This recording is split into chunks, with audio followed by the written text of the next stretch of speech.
Ito pala yung mga available nating gitara sa store na ating nakita, kaya napakaganda. Paki-PM nyo lang ako sa mga gustong bumili dyan. Sa halagang 13,000 pesos, meron na kayong brand yung magagandang gitara. Kayo na lamang po pipili yan pag nakapunta kayo. PM nyo lang ako.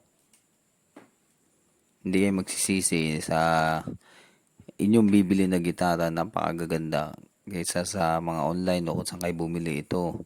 Sulit na sulit, pinibili nila sa Japan yan. Hindi naman talaga siya store na makikita nyo sa city, sa mga ganun. Nasa bahay lang yan, yan. Mga koleksyon nila yan. Napakaganda yan. Pwede nyo pa pong i-testing yan. Isa-isa. Kaya makakapili kayo ng tunog na gusto nyo yan.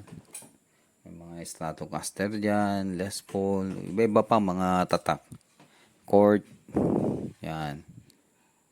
Iba-iba dyan eh. Yan, napakaganda yan, no?